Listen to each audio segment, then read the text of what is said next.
ça va tout le monde? J'espère que tout le monde va bien et que la semaine allait bien. On est maintenant en Andalousie. Avant, on était les derniers jours que je parlais français et on était en Castilla de la Mancha ou La Mancha. Et maintenant, on est la communauté d'Andalousie plus sud. En une région qui s'appelle Jerez de la Frontera ou Jerez de la Frontera. C'est près à Cadiz, région, je pense qu'en français c'est dit Cadiz aussi. C'est avec beaucoup de soleil, mais on a des dents parce que en réalité où on est, ce n'est pas quelque chose de très spécial. Les aires de camping-car qu'on est une aire que c'est juste littéralement, non sais pas si c'est dit littéralement, dans le milieu d'un centre commercial, de le parking d'un centre commercial. C'est quelque chose que n'est pas très amusant. Non sais si c'est amusant, c'est ce que se dit. C'est pourquoi je n'ai pas dit beaucoup parce que c'est mieux. Il y a beaucoup de vent dehors. C'est ça pourquoi aussi je pensais pour faire l'enregistrement dedans et lire dedans. Et aussi, je suis comme ça parce que on ne sait pas. La dernière semaine, j'étais un peu agrumé et je ne savais pas s'il y a quelque chose ou c'était relationné à Covid, Omicron, quelque chose comme ça. On fait un test, un home test à la maison et il dit que j'avais, mais Florence pas. On ne sait pas, mais ça va, je suis bien et pas de problème. Et je suis vacciné, mais ce n'est pas, c'est comme, en réalité, c'était plus comme un petit groupe, quelque chose comme ça. Et maintenant, même pas ça, je sens rien, je fais mes exercices dans le matin et tout ça. Juste pour la précaution, non sais si c'est dit précaution, mais juste pour avoir des cautions, on utilise le masque parce que la pharmacie nous dit comme Florence est négative et je suis positif et c'est seulement un camping-car. Il comme c'est donner un avis, je pense que c'est dit recommandé. Il a recommandé d'ouvrir les camping-cars le plus possible sur les airs passent et circulent. Et aussi ça c'est Denzel, vous connaissez Denzel. Et aussi de mettre les masques, juste au cas. Mais ça va bien.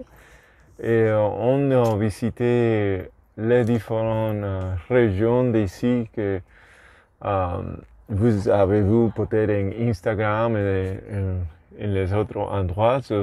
C'est bien, pour moi c'est intéressant parce qu'il me rappelle beaucoup un peu de Puerto Rico parce que comme en Puerto Rico, avant de les États-Unis, c'était un territoire espagnol. On a beaucoup d'endroits qui me rappellent Puerto Rico. Ici, je viens de l'Espagne, différents types de maisons ou de la route qui me rappellent Puerto Rico. En même temps, c'est différent. Il y a des choses qui sont différentes, sont plus d'Europe et choses comme ça. Ça c'est Denzel encore. Il adore d'être ici quand je fais les vidéos. Aussi, c'est ce que les fournettes, c'est là, il aime bien de regarder dehors. Mais pour les gens qui ne me connaissent, je suis Manny, el boricua français, et je suis originaire de Puerto Rico. Mais aussi, je suis française par ma femme. Et en la semaine, mon vidéo, les chaînes El Boricua français, que peut-être maintenant vous êtes en la chaîne, c'est pourquoi vous trouvez mon vidéo. Je parle de ma vie en la France, bon, non seulement en la France, en l'Europe, parce qu'on habite en notre camping-car et on voyage avec notre deux chats. Et je parle de... Nos deux chats. Et je parle de ma expérience comme une personne de Puerto Rico qui habite en l'Europe en un camping-car. C'est la vie d'une personne simple. Il n'y a pas beaucoup de extravagantes choses. Je n'ai pas, comme je dis, il n'y a pas un drone ou un très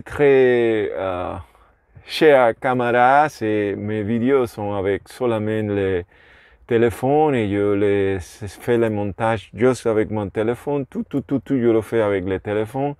C'est ça pourquoi les vidéos sont un peu raw, comme ça, un peu simple. Parce que c'est le but pour moi, c'était de pas faire trop. Et c'est avec le but de que les gens connectent un peu avec moi, qu'ils connaissent un peu plus de moi. C'est ça aussi pourquoi je parle comme ça sans faire le montage des choses que je dis incorrectes ou des choses que je ne dis incorrectes. C'est comme ça. Et les gens même savent combien de français je connais ou je sais. Pour ceux qui ne savent pas, je parle, mon langue principale c'est espagnol ou ma langue, comment se dit, naturelle, mi langue maternelle. Mon langue maternelle c'est espagnol. Mes deuxième langue est l'anglais, l'anglais c'est très proche à mon espagnol parce que Puerto Rico c'est un territoire des États-Unis, so on a beaucoup d'influence des États-Unis,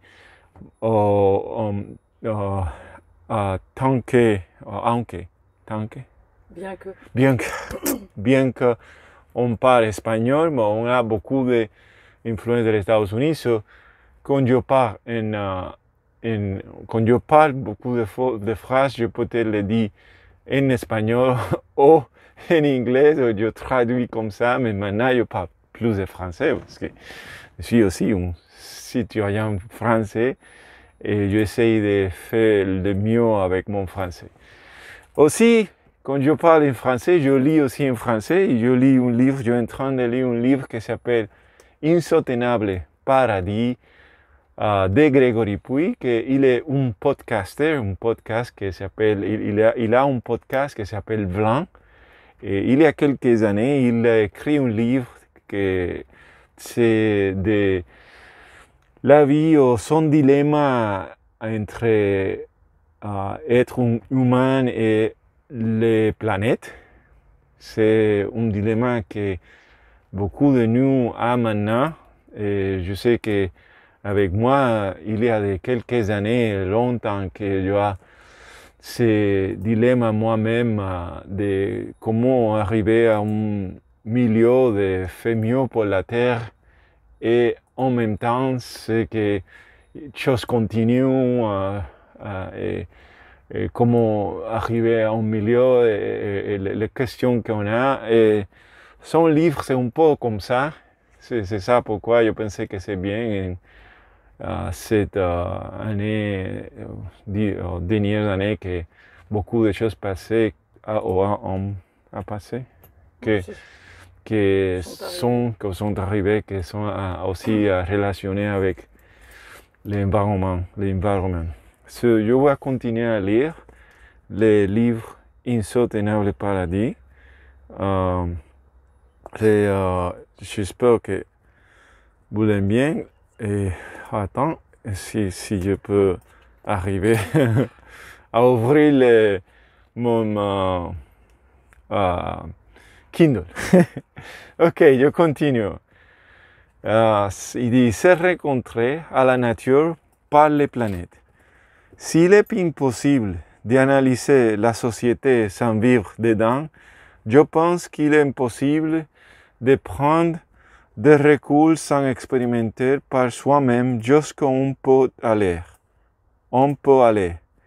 C'est le sens de mon voyage en Népal, ou un voyage qui s'inscrit dans cette quête de moi-même comme dans la quête d'une meilleure compréhension du monde.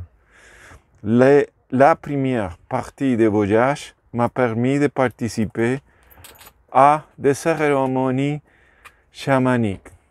Ces rituels d'origine amazonienne sont élaborés autour d'une plante médicinale en lien à l'ayahuasca qui permet de se connecter à une énergie féminine puissante. C'est comme une célébration qui permet d'accéder à une dimension supérieure pour voir ce que l'on a besoin de régler. Cette énergie permet la connexion à soi-même, à l'univers. La deuxième partie du voyage a consisté à suivre un rite de passage appelé Vision Quest. J'ai choisi un bout de la montagne où je suis parti m'isoler pendant 4 jours, simplement protégé par un toit d'étoiles sans rien apporter de l'eau. Pas de possibilité de marcher plus que sur un banc de 10 mètres. Pas de divertissement, pas de toilette, pas de douche, pas de nourriture, pas d'interaction et évidemment pas de téléphone portable. Moi, la montagne et c'est tout. L'expérience consiste à rester isolé de tout, seul au corps de la nature. Il faisait chaud, il faisait froid, la nuit. Il a plu, j'étais mouillé, j'avais faim, très faim. Sans exagérer, au bout d'un moment, l'idée de la possibilité de ne pas survivre à l'épreuve paraissait tout à fait crédible. Cela peut sembler excessif, mais l'expérience sont une bonne manière de prendre à fortiori celle d'une intensité réelle qui permette de reprendre conscience de ce qui est vraiment important, des besoins fondamentaux que l'on a en tant qu'être humain. Les gens et une pratique genre qui pourrait être interprétée dans un sens écologique. En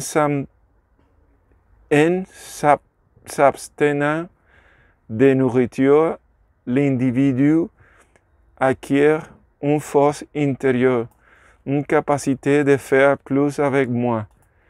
Et cela peut s'exprimer dans d'autres domaines que la nourriture. Journée de voiture, de son téléphone, de médias ou de divertissement. Cette cure volontaire de simplicité peut favoriser un nouveau lien avec l'essentiel. Dans mon expérience, c'était l'occasion de prendre acte et pas simplement conscience que la société d'abondance est en réalité abondante de choses inutiles. Mais le plus puissant est l'essence communautaire. Nous étions 30 ans et à la fin de ce jour, nous nous sommes rendus compte que l'essentiel se situait là. Avoir été ensemble. Nous avons ensemble dépassé des frontières dont nous n'imaginions pas la portée. Le corps reprend une importance primordiale. Rapidement, il n'est plus question de bienséance, mais de s'assurer que tout va bien. S'assurer que tout va bien, tel que les couleurs, la fréquence, la consistance d'excréments, qui devient un sujet de préoccupation centrale. C'est comme si un rideau avait été ouvert sur une autre manière de vivre.